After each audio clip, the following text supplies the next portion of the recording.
안녕하세요, 까동이의 미스테리 채널입니다. 이번 시간에는 좋은 음악과 나쁜 음악에 대해 알아보도록 하겠습니다. 음악의 중요성은 성경을 통해 알 수 있습니다. 창세기부터 요한계시록까지 음악과 관련된 부분은 500군데가 등장합니다. 창세기 4장을 보면 처음으로 음악이 등장을 하게 됩니다.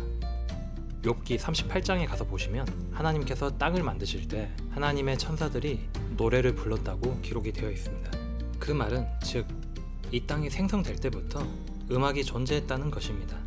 데살로니가전서 4장을 보시면 예수님께서 공중강림하실 때 웅장한 나팔 연주소리와 함께 예수님과 천군 천사들이 노래를 하면서 등장하는 것을 유추해 볼 수 있습니다. 그리고 시편은 150편으로 구성되어 있는데 이는 전체가 노래를 하기 위한 시입니다. 악기에 맞춰 노래를 하기 위해서 다윗과 모세를 포함한 여러 인물들이 지어놓은 찬송시가 바로 시편입니다. 에베소서 5장과 골로새서 3장을 보면 시와 찬송가와 영적 노래로 멜로디를 만들어서 하나님께 노래하고 우리끼리도 서로 노래하고 훈계하고 가르치며 즐거이 찬양하라는 내용이 기록되어 있습니다. 이를 종합해보면 결론적으로 하나님과 관련된 것에는 노래가 항상 함께한다는 것을 알 수 있습니다. 따라서 하나님의 백성은 찬양하는 백성이며 찬양은 믿는 자녀에게 있어 뗄래야 뗄 수 없는 관계입니다. 마르틴 루터가 찬양에 대해서 이렇게 기록을 합니다.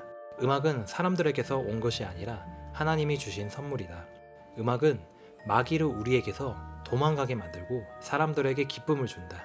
음악은 사람이 분노하는 것, 무례하게 하는 것, 천박하게 구는 각종 악을 잊어버리게 만든다. 그래서 내게는 음악이 신학 다음으로 가장 중요하다.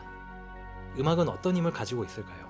세상 사람들은 주장하기를 음악은 중립이라고 합니다. 그 말은 즉 음악은 아무 힘이 없다는 견해이며 이 견해에 덧붙여 목적이 이끄는 삶의 저자 릭 워렌은 말하기를 노래 안에 적합한 기독교적인 단어만 있으면 어떤 종류의 음악도 다 수용해야 된다. 가사와 메시지는 락 음악이든 랩이든 크리스천 메탈 음악이든 관계없이 어떤 종류의 음악으로도 전달이 될 수 있다고 말합니다. 한마디로 무슨 노래든 관계없는데 메시지가 있고 가사만 올바르면 된다는 것입니다. 중요한 것은 메시지이고 그것을 위해 사용된 음악은 아무 문제가 없다고 주장을 하는데 이런 주장들은 모두 거짓말이라고 분명하게 말씀드립니다. 락 페스티벌 같은 공연장을 가서 보게 되면 사람들은 가만히 경청하면서 듣지 않습니다. 음악에 맞추어 흥분하여 몸을 이리저리 흔들며 심한 경우에는 쓰러지기도 하는데 브라질의 카니발, 삼바 축제도 마찬가지입니다. 삼바 음악은 락 음악과 공통점으로 템포가 빠르고 매우 리드미컬합니다. 클럽 같은 파티장도 마찬가지. 템포가 매우 빠르며 음악에 맞추어 사람을 가만히 있지 못하게 만듭니다. 이러한 종류의 공연이나 파티 이후에는 성적으로 문란한 일이 함께 동반됩니다. 음악은 중립이 아닙니다. 음악에는 파워가 있습니다. 이런 종류의 음악을 하는 사람들은 대개 음악의 힘을 알고 있지만 그들은 진실을 알리지 않으며 음악은 중립적이라고 지속적인 세뇌를 시킵니다. 아까 언급드렸던 릭 워렌처럼 크리스찬 교회 안에서도 어떤 음악을 사용해도 음악은 중립이고 메시지가 중요하다 같은 오해는 믿는 자들 가운데에도 많이 스며들어 있습니다. 이에 따라 크리스찬 락과 랩 같은 세상적인 음악을 그대로 가져오고 가사만 성경적으로 바꾼 음악도 다수 존재하고 있으며 이뿐 아니라 가요인지 헷갈릴 정도의 CCM들이 대거 양산되고 있습니다. 음악에는 가사와 관계없이 그 자체로 가지는 메시지와 분위기가 있습니다. 병원을 가는데 그곳에서 락 음악을 틀어놓는 경우를 본 적이 있나요? 심리적인 안정을 위한 음악을 틉니다. 음악마다 분위기가 다른 것은 누구라도 인지할 수 있습니다. 음악은 세 가지 요소로 구성되어 있는데 멜로디, 하모니, 리듬이 있습니다.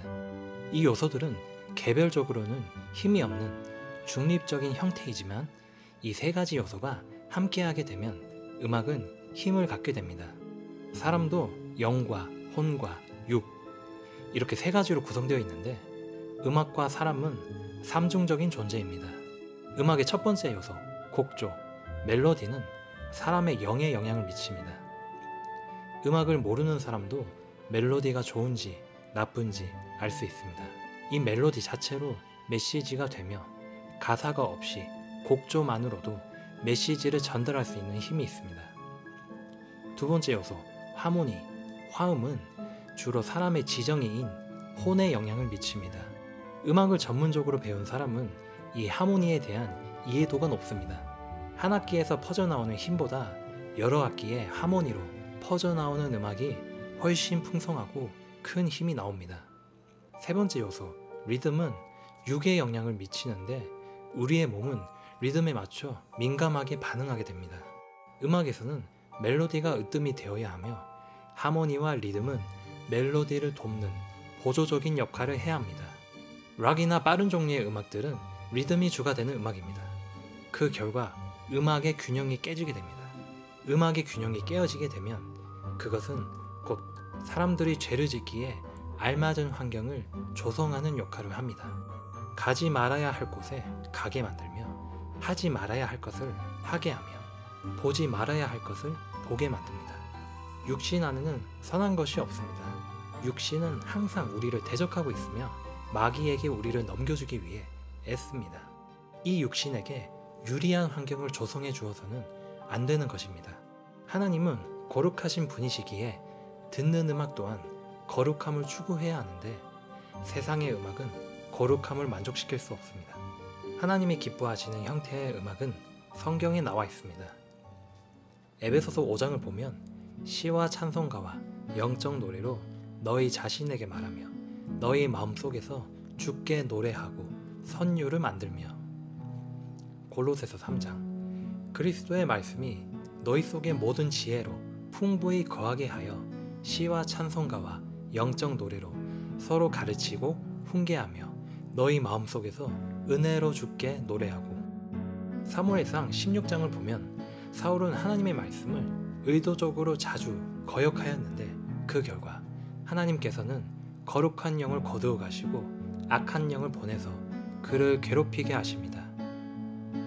다윗이 그를 위해 하프를 탐해 몇 가지 현상이 나타나게 되는데 첫째로 육적으로는 사울의 몸이 상쾌하게 되어 숨을 잘 쉬게 되는 상태가 되었으며 둘째로는 정신적으로도 좋아져 지정의의 변화가 찾아왔으며 셋째로는 영적인 효과로 악한 영이 떠나갔습니다. 즉 좋은 음악에 의해 사울은 영과 혼 그리고 육이 평안을 되찾았습니다. 그리스도인은 세상과 분리되어야 합니다. 세상의 것을 교회로 개인의 삶 속으로 가지고 오면 안 됩니다. 옷 입는 것, 말하는 것, 생활 방식과 음악처럼 사람의 마음에 있는 것은 밖으로 드러나게 됩니다. 히브리서 5장을 보면 사람이 영적으로 성장하면 옳고 그른 것을 판별할 수 있다고 합니다. 우리는 세상 속에 살 때 내 혼에 좋은 음악이 있고 나쁜 음악이 있으니 음악이 나를 잡아매도록 허락하면 안 되며 특별히 리듬이 육신을 부추기지 않게 주의해야 합니다. 이상으로 이번 편에 대한 내용을 마치겠습니다. 시청해주셔서 감사합니다.